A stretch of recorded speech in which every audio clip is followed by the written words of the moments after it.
Assalamualaikum warahmatullahi wabarakatuh. Halo teman-teman, perkenalkan nama aku Fairuz Sausan Kamil. Kali ini aku akan meresensi sebuah film, yaitu film Dolittle. Nah, berikut adalah rinciannya. Identitas film.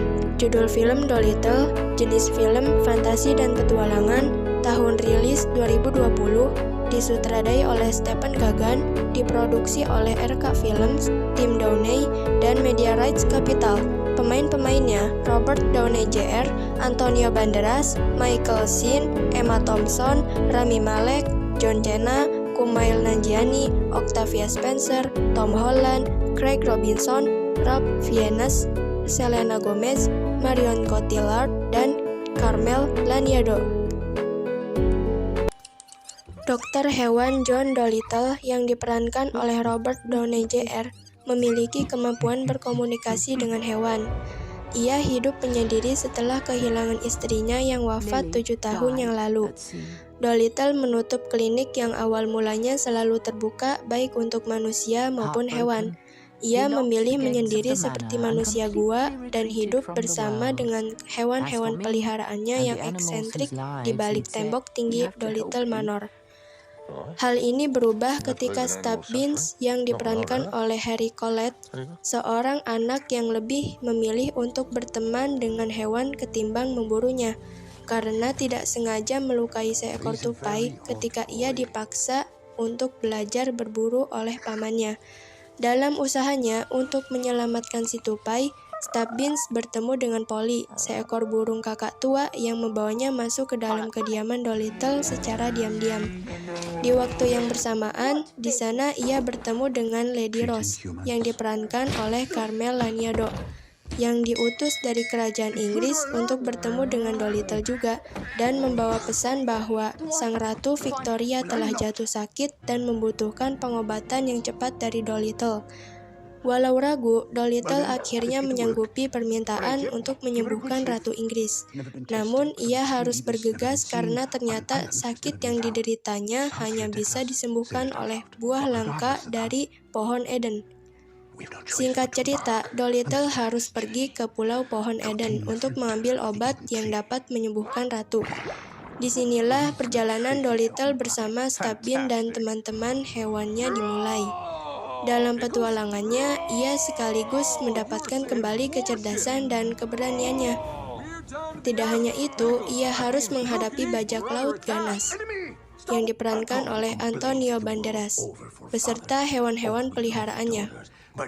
Musuh bebuyutannya di masa lalu, seorang dokter dari kerajaan Blair Mudfly, yang diperankan oleh Michael Sheen, juga menjadi penghalangnya dalam petualangannya mencari obat. Dalam pencariannya, ia didampingi oleh Stubbins yang ia tunjuk sebagai anak magangnya, juga kelompok hewan eksentrik miliknya yang di dalamnya terdapat seekor gorila, bebek, duo burung unta sinis, burung kutub yang optimis, dan burung beo keras kepala.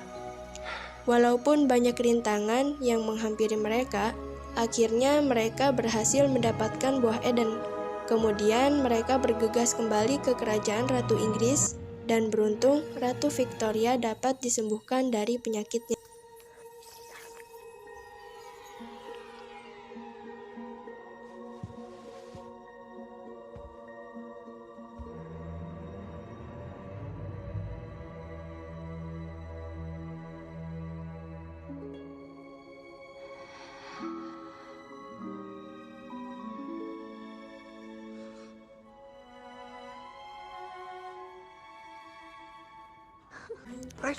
Kelebihan dari film ini yaitu dari segi gambar film ini cukup mengesankan. Binatang-binatang yang ditampilkan cukup terlihat nyata dan cukup berguna untuk anak-anak dalam mengembangkan imajinasinya. Menariknya, dia dapat berkomunikasi dengan hewan-hewan tersebut dan juga bisa membantunya. Nah, sedangkan kekurangannya, alur ceritanya terkesan terburu-buru. Misalnya ketika Tommy Stubbins memutuskan untuk minggat dari rumah dan mengangkat diri menjadi murid Dolittle, jadi terasa mentah karena ia tidak diberikan lebih banyak ruang untuk merenung. Belum lagi fakta seputar kematian istri Dolittle yang tenggelam dalam ekspedisi mencari buah penawar segala penyakit dari pohon Eden pun terasa terlalu tiba-tiba. Menurut saya, film ini lucu dan menghibur sehingga kekurangan tersebut bisa diabaikan.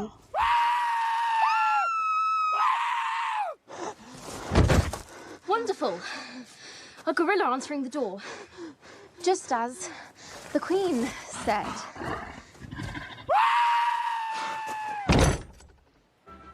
Menurut saya, film ini cocok untuk kalangan anak-anak, anak remaja, maupun orang dewasa. Nah, untuk kalian yang mencari film keluarga, cocok banget nih film ini bisa dijadikan tontonan hiburan berkumpul bersama keluarga. Oke, cukup sampai di sini videonya. Terima kasih untuk teman-teman yang sudah menonton video aku. Wassalamualaikum warahmatullahi wabarakatuh.